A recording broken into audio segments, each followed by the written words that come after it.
সেই চারটি কথার মধ্যে প্রথমটা হলো সুবহানাল্লাহ, দ্বিতীয়টা হলো আলহামদুলিল্লাহ, 3 নম্বর হলো আল্লাহু আকবার, 4 নম্বর হলো লা ইলাহা ইল্লাল্লাহ। এই চারটি কথা শুনতে আল্লাহ বড় ভালোবাসে। দ্বিতীয় হাদিস শুনুন যে সুবহানাল্লাহ আলহামদুলিল্লাহ এই সমস্ত পড়ার নেকি কতটা। বিখ্যাত হাদিসের কিতাব মিশকাত শরীফ পাতা নম্বর 76 এর মধ্যে হাদিসটা লেখা আন বিন আব্দুল ক্বালা রাসূলুল্লাহ সাল্লাল্লাহু তাআলা আলাইহি ওয়াসাল্লাম লা ইয়াখিবু কাইলুহুন্না ওয়া ফাইলুহুন্না মান ক্বালা ফি কুল্লি দুবুর সালাসু ওয়া সালাসুনা তাসবিহা সালাসু ওয়া সালাসুনা তাহমিদা আরবা'u ওয়া সালাসুনা তাকবীর ওয়া ক্বালা ফি হাদিসিন আখার হুত্তাত খাতাহু ওয়া ইন কানাত মিসলু দুবুদাল বাহার। সুবহানাল্লাহ। আমার আকা বলেন, আমার রাসূল পাক বলেন, ওরে মুসলমান, তিনটি আমল যদি করো দুনিয়াতে কোথাও কখনো ভয় থাকবে না। সুবহানাল্লাহ। সমুদ্রতে যাবে তুমি ভয় থাকবে না, নৌকায় চাপবে তুমি ভয় থাকবে না, আসমানে চলবে এরোপ্লেনে তোমার ভয় থাকবে না, ট্রেনে চলবে ভয় থাকবে না, বাইক চালাবে ভয় থাকবে না, মাঠে চলবে ভয় থাকবে না, তুমি ব্যবসা বাণিজ্য থাকবে তুমি ভয় থাকবে না, পাথরের খাদানে থাকবে তোমার ভয়টা থাকবে না, থাকবে না, গাড়িতে থাকবে ভয় থাকবে না, বাড়িতে থাকলে ভয় থাকবে না, বনে জঙ্গলে থাকলে ভয় থাকবে না, মওতের সময় ভয় থাকবে না, কবরে একা যাবে তোমার ভয় থাকবে না, কাল হাসরের ময়দানে তুমি উঠবে তোমার ভয়টা থাকবে না। নবী আমার বলেন, তিনটি আমল করো তোমার কখনো কোথাও ভয় থাকবে না। বাবা আমার চিন্তা করুন তো, কবর কেমন জায়গা, সবাই ছেড়ে চলে আসবে, কেউ যাবে সাথে? আজ পর্যন্ত কারো সাথে কেউ গেছে? স্ত্রীর সাথে স্বামী গেছে, বাপের সাথে ছেলে গেছে, না ছেলের সাথে বাপ গেছে? মায়ের সাথে বেটি যায়নি? মা বেটিতে কত ভালোবাসা। হ্যাঁ, বেটি যদি একবার শ্বশুর বাড়িতে খেতে না পায়, মায়ের কলিজাটা ফেটে যায়, তাই না মা আমার? সেই মা যখন মারা যায় বেটি কাঁদতেই থাকে, কিন্তু তার সাথে যায় না। এইরকম কঠিন কবরে কে কাজ দিবে? এই আমলটা। নবী বলেন, তিনটি আমল করো। খুব ছোট্ট করে বলি, তিনটি আমলের মধ্যে নবী বলছেন যে নামাজি হয়ে যাও, আর প্রত্যেক নামাজের পর 33 বার পড়বে সুবহানাল্লাহ। জোরে বলুন, আর একটু জোরে। বাবারা জোরে বলবেন, মায়েরা আস্তে বলবেন, কারণ মায়ের আওয়াজটাও হলো পর্দা, মায়ের আওয়াজ যেন কেউ শুনতে না পায়। তো প্রথমটা হলো যে প্রত্যেক নামাজের পর 33 বার সুবহানাল্লাহ, 33 বার আলহামদুলিল্লাহ, আর 34 বার আল্লাহু আকবার। কতবার হলো? 100 বার। আমার নবী বলেন, এই আমলটা যদি করো তোমার কবরে ভয় থাকবে না, হাসরে ভয় থাকবে না, মাঠে ভয় থাকবে না, ঘাটে ভয় থাকবে না, মসজিদে ভয় থাকবে না, বাড়িতে ভয় থাকবে না, গাড়িতে ভয় থাকবে না। ওরে মুসলমান, তুমি যেখানেই থাকো না কেন, নির্জনে থাকো বা একাই থাকো বা সভাতে থাকো, তোমার ভয় থাকবে না। ও মুসলমান, তাই দয়ার নবী আমার বলেন, আর এই আমলের আরো বরকত, তুমি এই আমলটা যদি করো তোমার গুনাহগুলো যদি সমুদ্রের ঢেউয়ের ন্যায় হয়, আমার আল্লাহ এত দয়ালু, এই তাসবির বরকতে তোমার আল্লাহ তোমার এই গুনাহগুলোকে মাফ করে দিবে। আমার আল্লাহ তাহলে কত মেহেরবান। তাহলে জানা গেল সুবহানাল্লাহ, আলহামদুলিল্লাহ, লা ইলাহা ইল্লাল্লাহ, আল্লাহু আকবার, এগুলো আমরা যত বেশি পড়বো উপকারটা কার হবে? আমার হবে। আর এইগুলো পড়লে মনটা পাক হয়। এগুলো যত বেশি পড়তে পারবেন পড়ুন। আর আমার নবী পাকের উপরে দরুদ শরীফ পড়তে কখনো বখারতি করবেন না, দরুদ শরীফ পড়তে কখনো কৃপণতা করবেন না। একটা দরুদ শরীফের হাদিস শোনায়, তারপর আপনাদেরকে আমি নাতে রাসূল শোনানোর পর ওয়াজ নসিহত আরম্ভ করব। বিখ্যাত হাদিসের কিতাব মিশকাত শরীফ পাতা নম্বর 87, হাদিস নম্বর 887 এর মধ্যে হাদিসটা লেখা, আনাস বিন ক্বালা রাসূলুল্লাহ সাল্লাল্লাহু তাআলা আলাইহি ওয়াসাল্লাম, মান সাল্লা আলাইহি সালাতান ওয়াহিদা সাল্লাল্লাহু আলাইহি আসারু সালাতু তাকানহু আসারাতু খাতিয়া ওয়া রুফিআত লাহু আশারু দারাজা।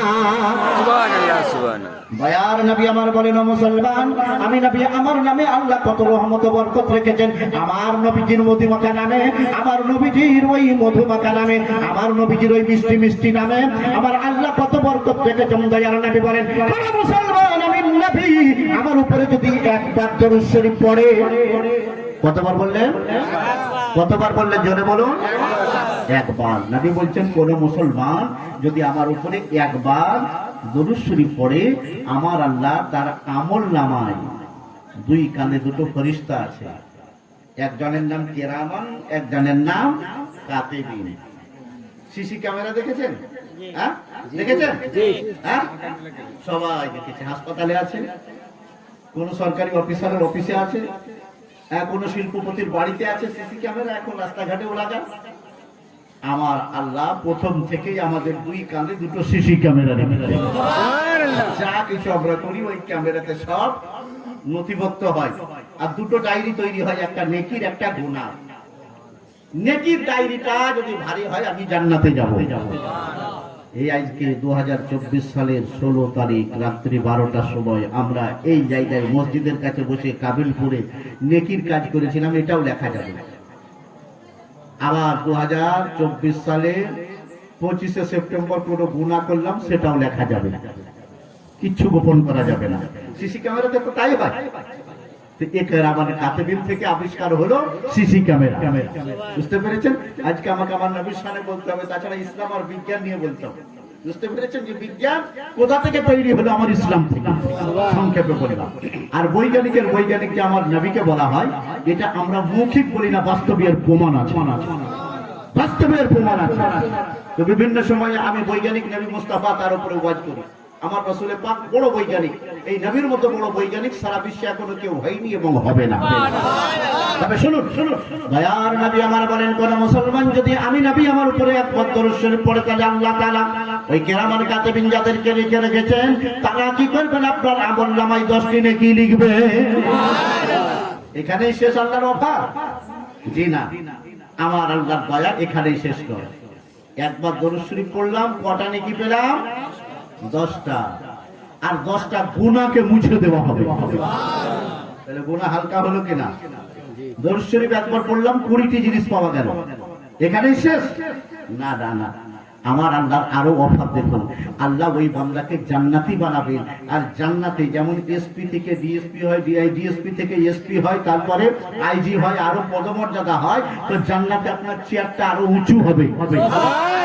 10টি আসন মর্যাদা বাড়ানো হবে। দরুদ শরীফ আপনি একবার পড়লেন, পাওয়া গেল 30টি জিনিস।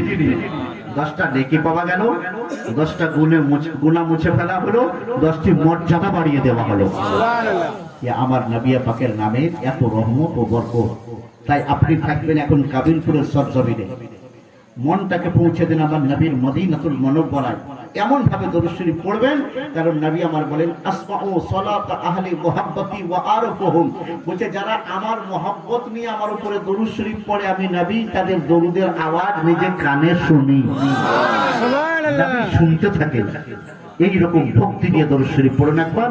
নাতে রাসূল ইনশাআল্লাহ আমি শোনাবো। আল্লাহুম্মা সাল্লি আলা সাইয়্যিদিনা মাওলানা মুহাম্মদ ওয়া আলা আলি সাইয়্যিদিনা মাওলানা মুহাম্মদ।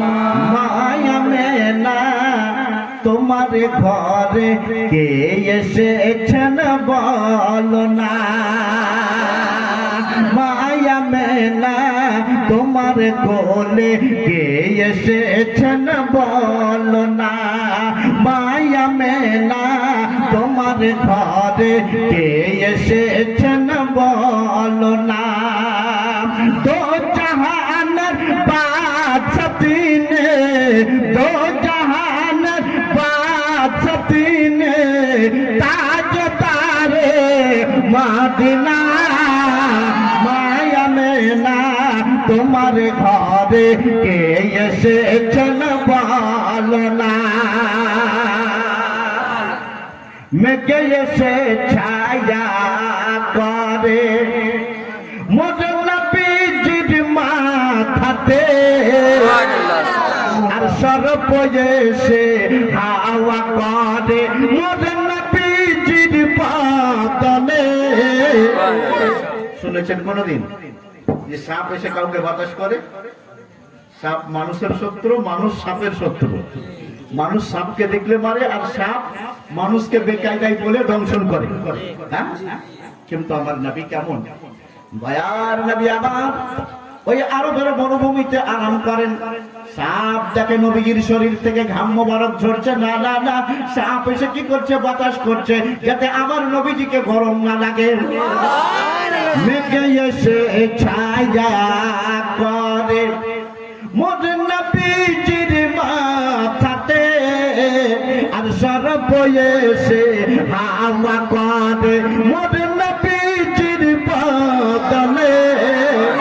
ও গো আসমানের চাঁদ হয়ে যায়, আসমানের চাঁদ হয়ে যায় মোর নবীজির খেলনা। মায়া মেনা তোমার ঘরে কে এসেছেন বলো না।